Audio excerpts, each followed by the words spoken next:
శివమహాపురాణంలో కోటి రుద్ర సంహితను 12 చాప్టర్లు 28 శ్లోకా నుంచి బ్రాహ్మణులు ఏదైతే భయానికి లోపడి బ్రహ్మ దగ్గరికి వెళ్తారు, ఆ పరమేశ్వరుడు ఒక లింగ రూపము మొత్తం ఒక్క దగ్గర స్థిరంగా ఉండకుండా అంతా వెళ్ళిపోతుంది, చాలా వేగంగా వెళ్ళిపోతుంది. ఎక్కడికి వెళ్ళినా సరే అగ్ని జ్వాలలుగా ఉన్నది, దాని సంపర్కంలో వచ్చినవన్నీ కూడా భస్మం అయిపోతున్నాయి. వాళ్ళకి దిక్కుతోచగా బ్రహ్మనెళ్ళి వేడుకుంటారు. అయితే బ్రహ్మ ఈ పరమేశ్వరుడికి విరోధంగా ఏదైతే చేస్తామో దాని నుంచి మనల్ని కాపాడేవారు ఎవ్వరూ లేరు. ఎలా అయితే మధ్యాహ్న కాలంలో అతిథి రూపంలో ఇంటికి ఎవరన్నా వస్తే పరమాత్మ స్వరూపంగా భావించి వాళ్ళకి అన్నీ కూడా అతిథి మర్యాదలు చేయాలి. అలా చెయ్యకుండా గనక మనం వాళ్ళని అట్లానే పంపించేస్తే మహాపాపాలు చుట్టుకుంటే, అట్లాంటిది పరమేశ్వరు అంటే వచ్చినవాడు పరమేశ్వరుని గ్రహించలేదు సరికదా, అనర్థానికి దారి తీసేలాగా మీరు వ్యవహరించారు జ్ఞానులై ఉండి కూడా అని. యావల్లింగం స్థిరం నైవ జగతాం త్రితయే శుభం జాయతే నా తథా క్వాపి సత్యమేతద్వదామ్యహం. అందుకే ఎప్పుడు వరకైతే ఈ శివలింగం అన్నది ఒక దగ్గర స్థిరంగా ఉండదు, అప్పటి వరకు ముల్లోకాల్లో ఎక్కడికి ఎవ్వరికి కూడా ఎటువంటి కళ్యాణప్రదమైనవి ఏవి జరగవు. నేను పరమ సత్యాన్ని చెప్తున్నాను అని. భవద్భిశ్చాతతా కార్యం యథా స్వాస్థ్యం భవేదిహ శివలింగస్య ఋషయో మనసా సంవిచార్యతాం. ఆ ఋషులకి మళ్ళీ ఇలా చెప్పాడు బ్రాహ్మణులకి, మీరే మీ మనస్సుతో విచారించండి, ఏదన్నా ఉపాయం దొరుకుతుందేమో ఆ ఉపాయం ద్వారా శివలింగం స్థిరంగా ఉండేలాగా. అంటే అది ఏదన్నా ఉపాయాల ద్వారా సరే స్థిరత్వానికి వచ్చేలాగా చెయ్యాలి.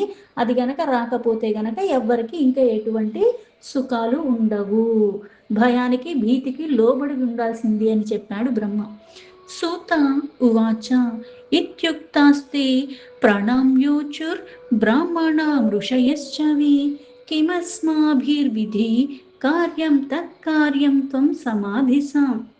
సూతులు వారు మళ్ళీ ఆ ఋషులకి ఏదైతే చెప్తున్నారో వృత్తాంతం ఇలా బ్రహ్మ ద్వారా చెప్పిన తర్వాత ఆ బ్రాహ్మణులకి ఏమి చెయ్యాలో తెలియలేదు. అందుకున వాళ్ళందరూ కూడా మళ్ళీ, అంటే ఇప్పుడు ఉపాయం ద్వారా స్థిరత్వానికి తీసుకురావాలంటే ఏ ఉపాయాన్ని ఆలోచించుకోవాలన్నది వాళ్ళకి ఏమీ అర్థం కాలేదు. ఏదన్నా ఉపాయం చేస్తే గానీ అది స్థిరంగా ఉండదు, అది స్థిరంగా ఉండకపోతే గనక అందరికీ కూడా బాధాకరమైన అట్లాంటి పరిస్థితులే ఉన్నాయి. ఏం చెయ్యాలన్నది వాళ్ళకి తెలియలేదు. పైగా మీరే ఆలోచించుకోండి అని బ్రహ్మ వదిలేశాడు.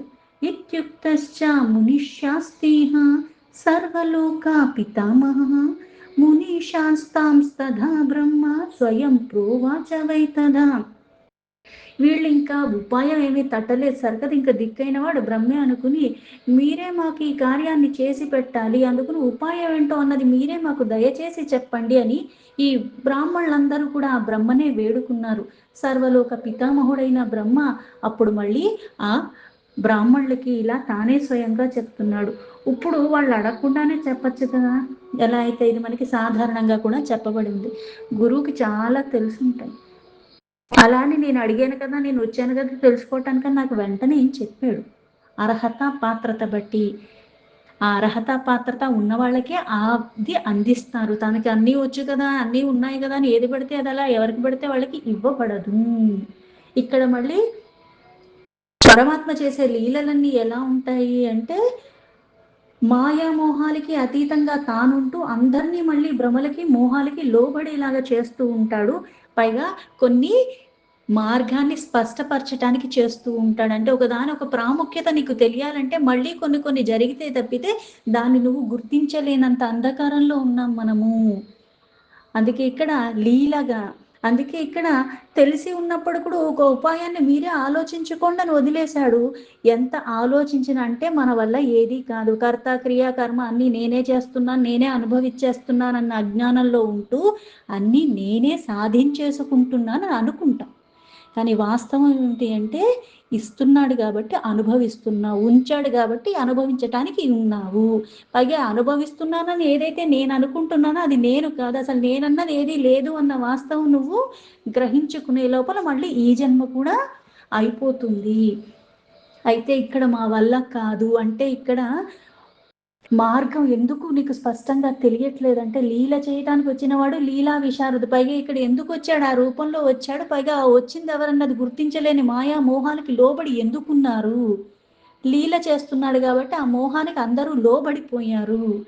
ఆ మోహం నుంచి బయటపడాలన్నా మళ్ళీ ఎలా అయితే జ్ఞానం కావాలన్నా, అజ్ఞానం తొలగిపోవాలన్నా పరమాత్మనే త్రికరణ శుద్ధిగా అనన్యమైన భక్తితో పట్టుకుంటే గాని అది మనకి సులభం కాదు.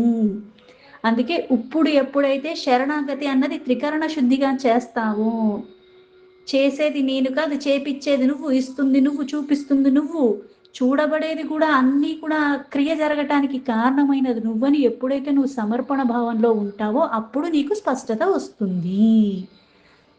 అందుకే వీళ్ళు ఎప్పుడైతే మీరే చెప్పండి అని బ్రహ్మను అడిగితే అప్పుడు మళ్ళీ అంటే ఇక్కడుండి కూడా చెప్పిస్తున్నది ఎవరు అంటే మళ్ళీ త్రిమూర్తుల రూపంలో ఉన్నది కూడా ఆ పరమాత్మయే. అందుకని అప్పుడు మళ్ళీ ఇలా చెప్తున్నాడు. బ్రహ్మో ఉవాచ ఆరాధ్య గిరిజాం దేవి ప్రార్థయంతు సురాహ శివాం యో నిరూపా భవేచ్చేద్వై తథా తత్ స్థిరతాం వ్రజేత్. బ్రహ్మ మళ్ళీ ఆ బ్రాహ్మణులకు ఇలా చెప్పారు. ఓ మీరందరూ కూడా అంటే అక్కడ ఉన్న వాళ్ళందరూ ఎందుకంటే ముల్లోకాలు బాధింపబడుతున్నారు, మీరందరూ కూడా పార్వతీదేవిని ఆరాధించండి. ఆ పార్వతీదేవిని ఆరాధించి అప్పుడు ఎంతలాగా ప్రార్థించి ఆరాధించాలి అంటే ఈవిడ తప్పితే ఇంకా ఆయన ఆ స్థిరత్వానికి వచ్చేలాగా ఇంకా ఎవరు చెయ్యలేరు. ఈ పార్వతీదేవి ఎప్పుడైతే ఆ లింగ రూపాన్ని తన యోని పీఠం రూపంలో ధరిస్తుందో అప్పుడు శివలింగం స్థిరంగా ఉంటుంది, లేకపోతే అది స్థిరత్వానికి రానే రాదు. అంటే ఈ స్థితికి తీసుకురాగలిగింది ఆ శక్తి రూపంలో ఉన్న పార్వతి. తద్విధిం ప్రవధామ్యద్య సర్వేషు నూతా సత్తమాః తామేవ కురుతా ప్రేమ్నా ప్రసన్నా సా భవిష్యతి. అందుకే ఓ ఋషి సత్తముల్లారా, ఇప్పుడు నేను ఏదైతే ఉపాయం చెప్పాను అయితే ఇప్పుడు ఆవిడని ఆరాధించి ఆవిడ నా రూపంలో ఉండి ధరించమంటే అప్పుడు స్థిరంగా ఆవిడ ఎలా ధరిస్తుంది, మళ్ళీ దానికోసం ఏం చెయ్యాలి, అందుకుని ఆ ఉపాయాన్ని మార్గం చెప్పి ఇప్పుడు మళ్ళీ దాన్ని ఎలా చేసుకోవాలి అన్న ఉపాయాన్ని చెప్తున్నాను అని చెప్పి జాగ్రత్తగా వినండి. భక్తితో ప్రేమపూర్వకంగా విధి విధానంగా దానికి కావాల్సినవన్నీ కూడా సమకూర్చుకుని ఆవిడ్ని ప్రసన్నుని చేసుకుంటే అప్పుడు పరమేశ్వరుడు ప్రసన్నుడు అవుతాడు. కుంభమేకం చ సంస్థాప్య కృత్వా అష్టదళముత్తమం దుర్వాయావంకురే స్థిర్తోదకామా పూరయత్తతః. అంటే అష్టాదళ పద్మం అన్నది ఆ కమలం లాంటి ముగ్గు వేసుకుని దాని మీద మళ్ళీ కలశాన్ని స్థాపించుకుని అందులో మళ్ళీ ఇవి దుర్వా ఇటువంటివి కూడా అంకురాలతో ఏవైతే ఉన్నాయో ఆ మొలకలు వచ్చినవి దానిలో మళ్ళీ అవి పెట్టడం, పైగా ఈ తీర్థ జలాన్నంతా కూడా తీసుకొచ్చి అందులో నింపాలి. వేదమంత్రైస్తతస్తం వై కుంభం చైవాభిమంత్రయే శృత్యుక్తా విధినా తస్య పూజాం కృత్వా శివం స్మరణ్. అయితే ఇక్కడ ఇవన్నీ తీసుకొచ్చి కలశాన్ని స్థాపించి అందులో ఏమేమి వేయాలో అన్నీ చెప్పిన తర్వాత మళ్ళీ ఎలా వేద మంత్రాల ద్వారా ఆ కలశాన్ని అభిమంత్రించాలి. అప్పుడు వేదయుక్తి రీతిలోనే పూజించుకోవాలి. ఈ పూజ చేసుకునేటప్పుడు కూడా పరమేశ్వరుని స్మరించుకుని అప్పుడు విధి విధానంగా చెయ్యాలి. తల్లింగం తజ్జలేనాభిషేచయత్ పరమర్షయః శతరుద్రీయ మంత్రీస్తు ప్రోక్షితం శాంతిమప్నుయాత్. అయితే ఇక్కడ పరమేశ్వరుని స్మరించుకుని మళ్ళీ ఆ శతరుద్రీయం అన్న మంత్రాల ద్వారా కలశంలో నీటిని అలాగే అంతా పూజించుకున్న తర్వాత ఈ శతరుద్రమణ మంత్రాలతో మళ్ళీ ఆ కలశంలో ఉన్న నీరుని తీసుకుని అప్పుడు శివలింగానికి అభిషేకం చెయ్యాలి. మళ్ళీ అవే మంత్రాల ద్వారా ఆ శివలింగాన్ని ప్రోక్షణ చెయ్యాలి. అప్పుడు ఆ శివలింగం అన్నది ప్రశాంతతకి వస్తుంది. అంటే ఇప్పుడు ఏదైతే అంతా తిరుగుతూ ఉంది, పైగా దాని సంపర్కంలో వచ్చినవన్నీ కూడా అగ్నిమయ తేజస్సు కారణంగా అన్ని భస్మం అయిపోతున్నాయి.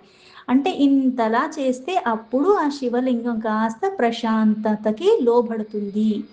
గిరిజా యోని రూపం చ బాణం స్థాప్య శుభం పునః తత్ర లింగం చ తత్స్థాప్య పునశ్చైవాపి మంత్రయద్.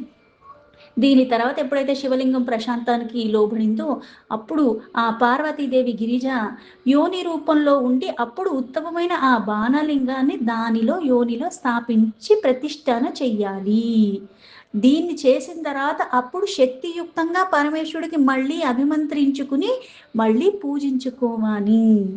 సుగంధైశ్చందనైశ్చైవ పుష్పధూపాదిభిస్తథా నైవేద్యాదిక పూజభిస్తోషయేత్ పరమేశ్వరం. ఇప్పుడు ఎప్పుడైతే పూజించుకుంటున్నావో స్థాపించిన తర్వాత సుగంధ ద్రవ్యాలతో, చందనాది లేపనాలతో, పువ్వులతో, ధూపాలు, దీపాలు, నైవేద్యాలు ఇవన్నిటితో పూజించుకున్నానికి నమస్కరించుకోవాలి. ప్రణిపాతేహ స్తవ్యేహ పుణ్యైర్వాద్యైర్ గానస్తథా పునః తః స్వాస్థ్యాయనం కృత్వా జయేతి వ్యాహరేత్తథా. దాని తర్వాత స్వస్తి వాచనాలతో జయ జయ శబ్దాలు ఉచ్చరిస్తూ ఆయన్ని ప్రార్థించుకోవాలి. ప్రసన్నో భవ దేవీశ జగదాహాదకారక కర్త పాలయిత త్వం చ సంహర్త త్వం నిరక్షరః. అంటే ఆ ప్రసన్నుడిని ఎలా చేసుకుంటావు మళ్ళీ అంటే సర్వానికి మూలమైన వాడివి నువ్వే. ఎలా అయితే కర్త భర్త హర్త అంటారు. అంటే కారణమైన జగత్తుకి కారణమైన వాడివి నువ్వు, దాన్ని పోషిస్తున్న వాడివి నువ్వు, లయం చేస్తున్న వాడివి నువ్వు. అందుకే మా పట్ల ఓ పరమేశ్వర ఈ అని అంటే మా పట్ల ప్రసన్నుడవు, మమ్మల్ని దయ చూపించు మా పట్ల. అంటే ఇక్కడ ఈ సంసారానికి ప్రతిదానికి మూలమైన వాడివి, పోషిస్తున్న వాడివి, అలాగే దీనికి పూర్ణత కూడా నువ్వే వచ్చేలా చేస్తున్నావు. ఎప్పుడూ పూర్ణంగా ఉన్నవాడు పరమాత్మ ఒక్కడే, అనాదిగా పూర్ణత్వంతోనే ఉంటున్నాడు. దాన్ని మళ్ళీ సంహరించేవాడివి కూడా నువ్వే. అంటే సృష్టించేది తానే, తెలుగిచ్చేది తానే, పోషించేది తానే, సర్వము తానే. తాను లేనిది ఏదీ లేదు, తాను చెయ్యంది ఏదీ లేదు ఈ సృష్టిలో. జగదాధిర్ జగధోనిర్ జగదంతా గతోపి చ శాంతో భవ మహేశాన సర్వలోకాంక్షయ పాలయ. అందుకే ఈ జగత్ ఆది నుంచి ఉన్నది నువ్వు, జగత్తుకి మూలమే నువ్వు, జగత్తుకి కారణం నువ్వు.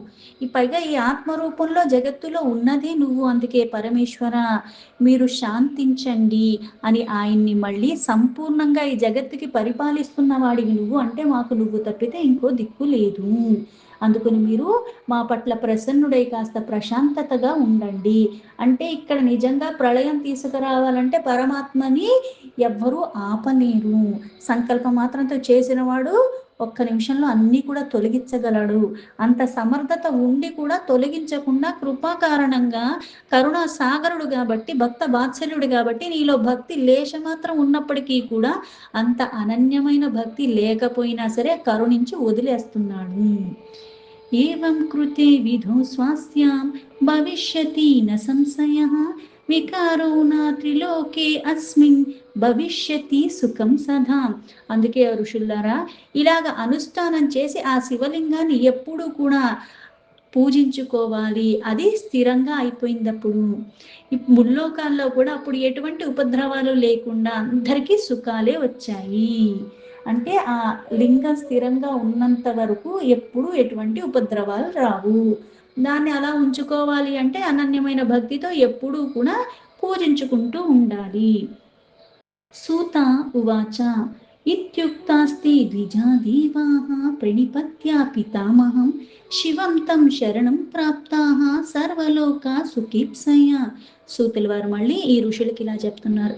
ఇలా బ్రహ్మ చెప్పగానే అక్కడ దేవతలు వీళ్ళందరూ కూడా పితామహుడైన బ్రహ్మకి మళ్ళీ నమస్కరించి అంటే ఇప్పుడు ఆ లింగం స్థిరత్వానికి వచ్చేసింది. అందుకని అందరికీ సుఖాలు లభించాయి.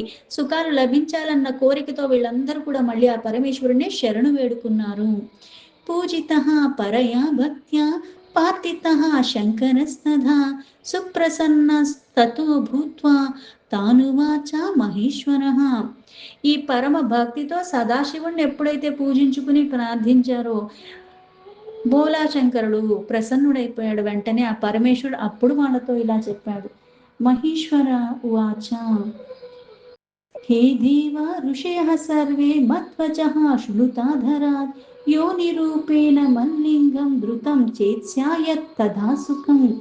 ఆ పరమేశ్వరుడు వాళ్ళందరితో ఇలా చెప్పావు. దేవతల్లారా, ఋషులారా, మీరందరూ కూడా నేను చెప్పేది చాలా శ్రద్ధగా వినండి. ఎందుకంటే శివలింగం యోని పీఠాత్మకంగా అంటే సమస్త బ్రహ్మాండానికే మూలమైన పరమేశ్వరి తను తప్పితే, ఆ మహాశక్తి తప్పితే ఇంకా ఎవరు దాన్ని ధరించలేరు. అది ధరించి ఉన్నంత కాలం అందరికీ కూడా సుఖాలే ప్రాప్తిస్తాయి. పార్వతీం చ వినా నాన్య లింగం ధారయితుం క్షమా తయా ధృతం చ మల్లింగం ధృతం శాంతిం గమిష్యతి. శక్తి తప్పితే ఇంకా ఎవ్వరూ కూడా నా స్వరూపాన్ని ధరించలేరు. ఆ ధరించేంత సమర్థత ఇంకా దేనికి లేదు. ఆ మహాశక్తి తప్పితే ఇంకా ఎవరు దీన్ని ధరించలేరు. అందుకే ఈ నా నిష్కల స్వరూపము తన సాన్నిధ్యంలోనే ప్రశాంతంగా అయిపోతుంది. ఇదే మనకి సౌందర్య లహరిలో తీసుకున్న, లలితా సహస్రనామంలో తీసుకున్నా సరే ఎలా ఉంటుంది అంటే, శివ కామేశ్వర్ అంకస్త అంటే ఆ పరమేశ్వరుడి మీద కూర్చుని ఉంటుంది. అలాగే సౌందర్య లహరిలో తీసుకుంటే శివశక్తి యుక్త అంటే ఆ శివుడు శక్తియుక్తంగానే ఎప్పుడూ ఉంటాడు. ఇప్పుడు లీల రూపంలో ఇక్కడొకళ్ళు అక్కడొకళ్ళు, ఈవిడ జన్మ తీసుకుంది, ఇప్పుడు ఈవిడ లేదు, మరో జన్మ మళ్ళీ తీసుకుంది అన్నట్టుగా కనిపిస్తూ ఉంటాయి. కానీ సర్వవ్యాపి, పైగా ఎప్పుడు ఎలా ఉంటున్నాడు, పూర్ణంగానే ఉంటున్నాడు. ఎక్కడ ఉంటున్నాడు, అంతటా ఉంటున్నాడు. ఈ శక్తియుక్తంగానే సర్వము వ్యాపించి సర్వ అవస్థల్లోనూ ఎప్పుడు అలానే పూర్ణంగా ఉంటున్న వాళ్ళే వాళ్ళిద్దరూ. ఒకళ్ళకి ఒకళ్ళు ఎప్పుడు సాక్షి స్వరూపులు. అందుకే ఆ స్వరూప సాన్నిధ్యంలోనే ఆ స్వరూప నేను శీఘ్రంగా అంటే త్వరగా ప్రశాంతతకి లోబడతాను. అందుకే మళ్ళీ శివ స్వాధీన వల్లభ అంటే పరమేశ్వరుణ్ణి తన ఆధీనంలో ఎప్పుడూ పెట్టుకునేది ఆ శక్తి ఒకటి. సూత ఉవాచ తచ్చుత్వా ఋషిభిర్దేవ్యేహ సుప్రసన్నేర్మునీశ్వరాః గృహీత్వా చైవ బ్రహ్మాణాం గిరిజా పాతితా తథా ప్రసన్నాం గిరిజాం కృత్వా వృషభధ్వజమేవ చ పూర్వోక్తం చ విధిం కృత్వా స్థాపితం లింగముత్తమం. సూతుల వారు మళ్ళీ ఇలా చెప్తున్నారు, మునీశ్వరులారా, ఇప్పుడు నేను ఏదైతే చెప్పానో అని చెప్పిన తర్వాత అక్కడ మళ్ళీ దేవతలు వీళ్ళందరూ కూడా, ఋషులు కూడా బ్రహ్మతో సహితంగా ఆ పార్వతీదేవిని కూడా ప్రార్థించారంటే ఇక్కడ శక్తియుక్తంగా ఉన్న, అందుకే ఏది చూసినప్పుడు శివ అనే కాదు, విష్ణుని ఆరాధించిన లక్ష్మీ యుక్తంగానే చెయ్యాలి. అలాగే ఇక్కడ పరమేశ్వరుణ్ణి పార్వతీ సహితంగానే ఆరాధించాలి. ఇలా ఎప్పుడైతే చేస్తావో అప్పుడు ఉభయులు ప్రసన్నులు అవుతారు. ఉన్నది రెండు కాదు ఒకటే అని చెప్పటానికి అది. ఎప్పుడు ఎలా అయితే కొన్ని మూలం ఇక్కడ శక్తి రూపంలో కనిపిస్తుంది, ఎలా అయితే అవ్యక్తంగా ఉన్న పరమాత్మ నుంచే వ్యక్తం అవుతున్నాయి, వ్యక్తం వచ్చిన దానికి ఒక రూపం ఉంటుంది, వ్యక్తం అయ్యేది శక్తియుక్తంగా ఉన్నట్టుగా కనిపిస్తూ ఉంటుంది. అందుకే ఇక్కడ ఈ దేవతలు ఋషులు కూడా ఆ బ్రహ్మ కూడా పార్వతీదేవిని ఎప్పుడైతే విధి విధానంగా పూజించుకున్నారో అప్పుడు పార్వతి పరమేశ్వరులు ఇద్దరు ప్రసన్నులైపోయారు. అప్పుడు ఆ ఉత్తమలింగాన్ని వీళ్ళు స్థాపించారు. మంత్రోక్తేన విధానేన దేవాశ్చ ఋషయస్తథా చక్రుహు ప్రసన్నాం గిరిజాం శివం చ ధర్మహితవే. ఈ ప్రకారంగా మంత్రాలతో విధి విధానంగా దాన్ని అనుసరించి దేవతలు ఋషులు అందరూ కూడా ధర్మాన్ని రక్షింప చెయ్యటానికి, అలాగే ఇక్కడ మళ్ళీ భక్తి మార్గంలో స్థిరంగా ఉండటానికి పరమేశ్వరుడు పార్వతీ సహితంగా ప్రసన్నుని అయ్యేలాగా చేసుకున్నారు. వీళ్ళిద్దరూ ప్రసన్నులయ్యారు. సమానుర్చు విశేషేణ సర్వే దేవర్షయః శివం బ్రహ్మ విష్ణు పరే చైవ త్రైలోక్యం సచరాచరం. దాని తర్వాత సకల దేవతలు ఋషిగణములు బ్రహ్మ విష్ణు ఆది వీళ్ళందరూ కూడా వాళ్ళ వాళ్ళ లోకాలకి వాళ్ళు విశేషంగా వాళ్ళు ఆ పరమేశ్వరుణ్ణి పూజించుకుంటూ ఉన్నారు. సుప్రసన్నః శివో జాతః శివా చ జగదాంబికా ధృతం తయా చాతల్లింగం తేన రూపేణ వైతథా లోకానాం స్థాపితే లింగే కళ్యాణం చాభవత్తదా ప్రసిద్ధం చైవ తల్లింగం త్రిలోక్యామా భవద్విజాః. ఆ పరమేశ్వరుడు ప్రసన్నుడైపోయిన తర్వాత జగదంబైన పార్వతీదేవి కూడా ప్రసన్నురాలైపోయింది. అప్పుడు మళ్ళీ ఇక్కడ పార్వతీదేవి శివలింగానికి పీఠ రూపంలో ధరించి ఎప్పుడూ ఉంటుంది. అందుకే ద్విజిల్లారా, ఆ శివలింగాన్ని స్థాపించుకుందని తెలిసిన తర్వాత అప్పుడు ముల్లోకాలకు కూడా కళ్యాణప్రదంగా అయ్యింది. ఈ మూడు లోకాల్లో కూడా ఆ శివలింగము ఆ శక్తియుక్త పీఠంతోనే ప్రసిద్ధి చెందింది. హటకేశమితి ఖ్యాతం తచ్చివా శివమిత్యపి పూజనాత్తస్య లోకానాం సుఖం భవతి సర్వదా. పార్వతీదేవి యుక్తంగా పరమేశ్వరుడు ఆ విగ్రహం ఏదైతే ఉన్నదో దాన్ని హటకేశ్వర అంటారు. ఈ నామంతో ప్రసిద్ధి చెందింది. దాన్ని ఎవరైతే పూజించుకుంటున్నారో వాళ్ళందరూ కూడా సకల సుఖాలు ప్రాప్తిస్తాయి వాళ్ళందరికీ అని. ఇహ సర్వ సమృద్ధిః స్థానా నానా సుఖమహాదిక పరత్ర పరమా ముక్తిర్నాత్ర కార్య విచారణ. అలాగే ఎవరైతే పూజించుకుంటున్నారో వాళ్ళకి ఈ లోకంలోనే కాదు, అంటే జీవించి ఉన్నంత వరకు సకల సుఖాలు భోగాల రూపంలో ఇక్కడ సమృద్ధిగా లభిస్తాయి. అలాగే మరణానంతరం పరలోకంలో కూడా ఉత్తమ స్థితి ముక్తి అన్నది వాళ్ళకి లభిస్తుంది. ఇందులో ఎటువంటి అనుమానం లేదు. దీని గురించి ఆలోచించాల్సిన అవసరమే లేదు అని చెప్పాను. దీంతో శివ మహాపురాణంలో కోటి రుద్ర సంహితలో 12 చాప్టర్స్ సంపూర్ణం.